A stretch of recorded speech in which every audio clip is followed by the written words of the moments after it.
Hello again, welcome to the vlog. This week's vlog is about this guy. This is the DJI Mavic 2 Pro and it was released in 2018, and I'm going to do two things on this vlog today. The first thing is I'm going to show you why you should use a drone in the summer, because it's fantastic. If you live on the coast, we're here at Tollsbury, you can see the light ship behind me, this lovely estuary. I've come here at low tide to photograph this deliberately and show you the shapes that you can get. But the other thing I want to discuss is this drone that was released in 2018, after 6 years of use in 2024, still worth your money? Should you buy one when there's other choices? Let me give you my thoughts. Enjoy the video.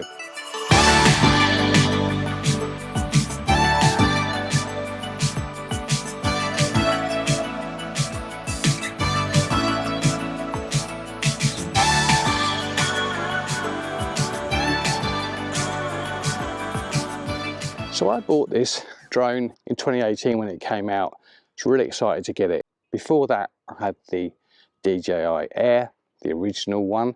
I've also now got a Mavic Mini 2, which I use in crowded situations, but I use this most of the time. And I want to tell you about my thoughts on it today as we go along, but I'm going to send it up in a minute and we're going to photograph this wonderful estuary. But if we look at this drone and I compare it against the Mavic 3 Pro, which is the newest drone at the time of recording, there's not an awful lot that's changed. There's still only usually a 20 megapixel sensor on the 3. This has got a 20 megapixel sensor on it, Hasselblad sensor. The colour of this has been brilliant. It films in D-Log and that's been brilliant as well. It has, and the Mavic 3s, the Pros, the proper ones, the big ones, have a variable aperture and a variable shutter speed. I can switch this to manual if I want to. I tend to use it on auto, but you can do that, and that can be handy if you're looking at exposure and trying to get that really smooth cinematic look. For stills, from that high up, it doesn't really make a great deal of difference to me, as long as I've got a fast enough shutter speed. It will also take photographs at 8 seconds, an 8-second shutter speed, and I have done that at night time. But the shutter speeds haven't really changed, the resolution hasn't really changed, the lens has changed a little bit, I think. Things that have changed don't really make a lot of difference to me. I mean, this has got a battery time of 31 minutes, but I've got 3 batteries. I've got a car charger, so if that's easily an hour and a half. With a car charger, I can pretty much be going all day. The new one has 40 minutes or over. I'll put the time up here, which gives you an extra 10 minutes. I guess that could be useful if you're going a long way. But I don't use this far from where I'm standing. I'm not going to go through the drone rules with you. There's plenty of videos that do that. But as far as the quality of this is concerned, for stills, it's been great. Really have enjoyed it. Having said that, I've not used the new drones yet to see whether they're any better. Looking at the spec sheet though, doesn't look a great deal of difference. I know the 3 with the 3 lenses has a 48 megapixel sensor, and to be honest, that is something that would attract me. I'd like something a little bit bigger, but the sensor themselves are quite small to make this quite compact, and certainly something like that would make a difference. But the difference between this and the 3, things that I don't really need, this goes about 18 kilometers. You can only go in the line of sight, so I don't really see the point of that. There are also drones, I mean, the other drone goes further, but again, what is the point? I don't find myself having to fly miles out to sea. As far as the quick shots are concerned, this has got lots of things. You'll see that I can go round the light ship here and take some beautiful pictures, which again, I just have to press a couple of buttons and it will do that, which is amazing. The newer drones have got slightly better ones than that, I would say, but nothing that I've really thought, oh, I could really do with. This has really performed well. I can place the rotors, the blades very quickly, and I've had to do that a couple of times. This is my third set of blades now for this, and they're not expensive, so that's really, really good. You can pick these up, by the way, at MPB or other places for about £500 with the smart controller and with extra batteries, a fly more kit. And why would you want to buy anything else, to be honest? Things that I've noticed, and I've seen a Mavic Mini 4 and had a little look at that, and that connects up to the controller a lot quicker. You don't have to do the drone dance quite as often with the new ones. They seem to know where they are in space because they use two different sorts of satellites, and this only uses the one. So I guess that's better. Having said that, the original Air that I used to use used to lose connection all the time. It would still be connected, but you'd lose the picture on the screen, which is always quite scary. But if you pull the stick back, it would come back. So as soon as I lost the picture, bringing it back into range. This one, a lot better, and I think the new ones are even better than that. So OcuSync 3, as the new drone uses, is much more stable than OcuSync 2, which this one uses. That said, this has been absolutely brilliant for me. I've used it in all sorts of mountains, I've used it out to sea, and it's never ever let me down. I've never ever crashed this. Other things that you need on a drone, sensors, forward, sideways, back, underneath, there are sensors on this which again give you that peace of mind that everything is going to be okay. I'm always very aware of my surroundings. I always check upwards to make sure there's no overhead cables that you need to worry about, and I'm always very respectful of people. All in all, a great drone. Things I don't like about it though, and there's not many, the most irritating thing about this drone is this ridiculous gimbal holder. I don't know whether you can see that. I mean, it's okay getting it off, but getting it back on when the drone, this gimbal is so delicate and it's moving around and I'm trying to put it up. I mean, oh, what a pain that is. It really is. In fact, most of the time now I don't even put this back on the drone. I leave it in the bag, which is not great. So I really wish they could come up with something that's a little bit better. I don't think the Mavic 3 is a lot better though. So I don't think even if you were to go to the new drone, you're going to find that is something that's not going to irritate you. So all in all, a great drone. All I'm going to do now is get it up in the air and we'll have a look at what you can see when you turn your camera straight down at low tide in a salt marsh estuary. Right, let's get it up in the air. Oh, actually another thing I really don't like, I use a smart controller, which I bought as an extra to control the drone because I didn't want to use my phone. And since I bought this is kind of incompatible with any other drones, which I don't like as a company. I mean, if you ever buy a Hasselblad or a Nikon or a Canon, Nikon, you can always buy adapters for the lenses, Canon the same. Hasselblad, you can still use a Hasselblad from 1960 with a digital back. I mean, companies do that. To have this, which cost about £500, I seem to remember, £450, something like that, to not be able to use it with any other drone other than that one. Come on, DJI, that's ridiculous. Right, anyway, let's take off, because it does work really, really well, this. And we'll have a little explore. Now, often when I'm photographing in the summer with a drone and by an estuary, I don't know, and I haven't taken off yet, so I don't know what we've got, but I can guarantee you what we'll find is some lovely kind of lines in this very muddy salt marsh mud. Which is why I'm wearing wellies. I will find some little lines, and they're normally beautiful shapes. They weave in and out. There's boats laying on the top. So what I generally do with this is I take off, I find some nice bit of salt marsh, and then I turn the camera facing straight down, which is called a top-down photo. And I promise you, you're not going to know whether this was taken from an inch away or 140 feet away. But they actually work really well. So let's have a look at this now. I've done the drone dance, everything is working. So the first thing to do is pull two sticks inwards and downwards. Take off. And now, ready to go. 40 meters up now, gonna go up a bit higher.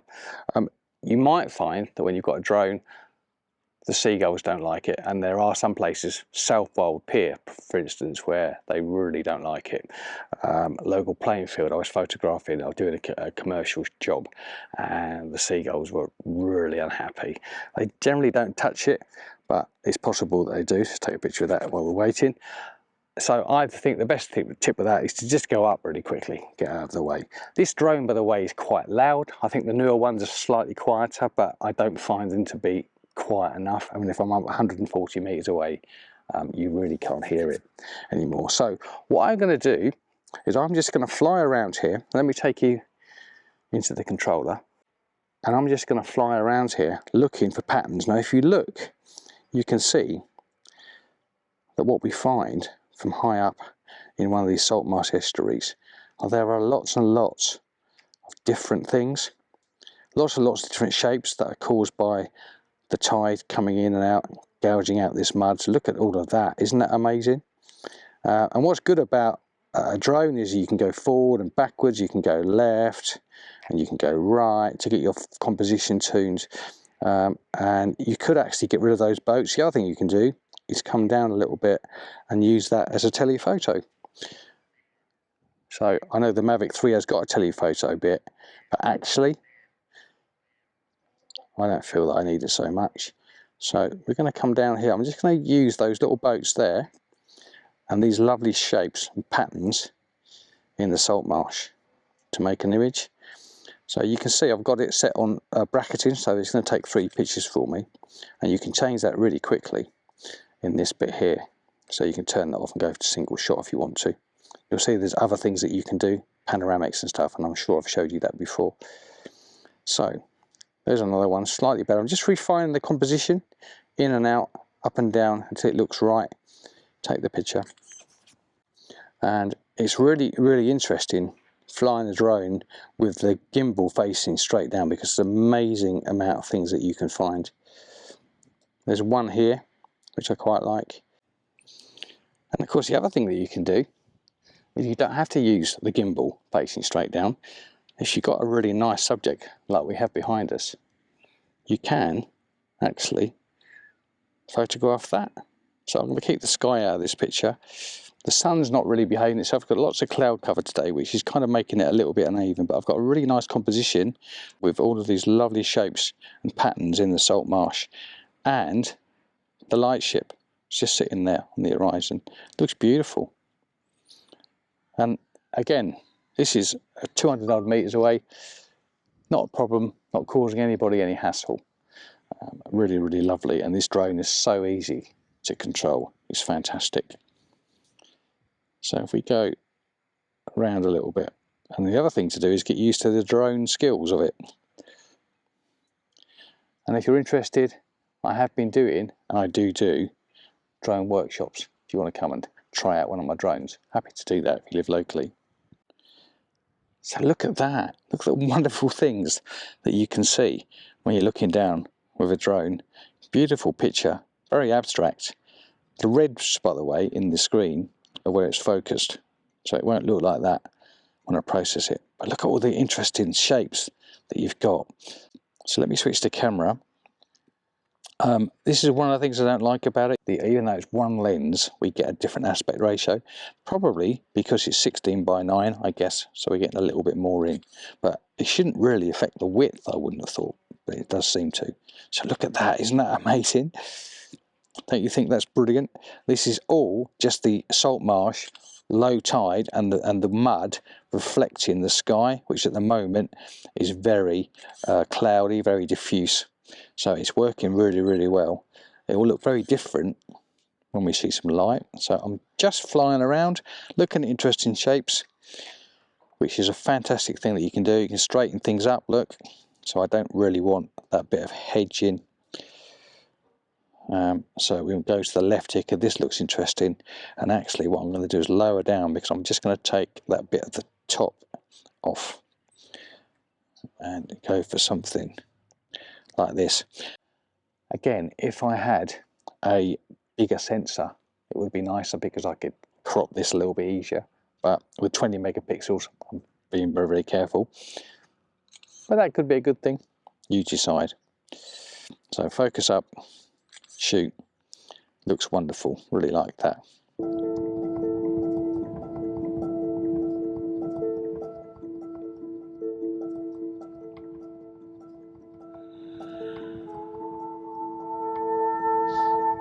So here comes the sun. See, the clouds are moving across here. I've got it set on auto, which is just as well, because it will cope with the exposure. And I want to have an image where I can get these interesting shapes in the salt marsh and the lightship in the background. But I want the whole thing to be lit properly, which it is. I'm going to go up a little bit higher, and actually that cloud now is acting a bit like a vignette. So we'll just capture that. But that's moving across. If I look up above me, it's just moving out of sight. So we've actually got a free line of sight now, clear line of sight now. So look at all of that wonderful estuary at the back there. And the other brilliant thing this does is when the batteries get low, it will tell you and it will turn to home, which is what we'll do now.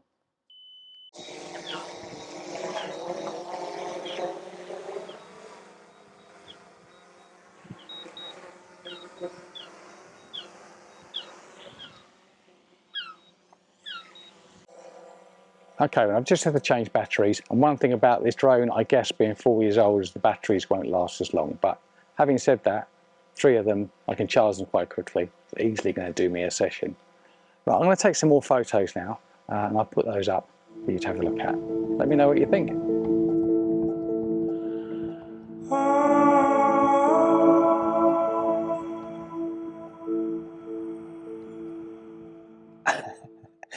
And I think I found a river snake.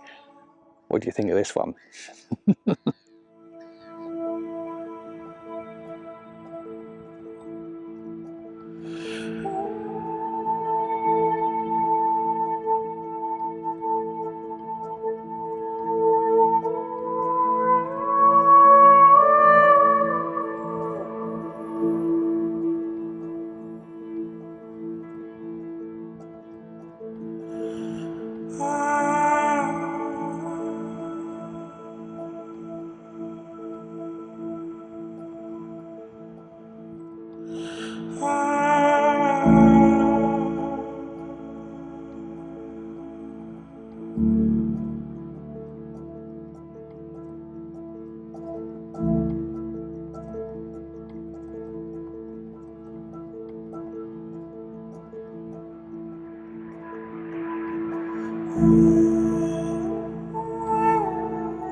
So, in 2024, should you still be looking at a DJI Mavic 2 Pro?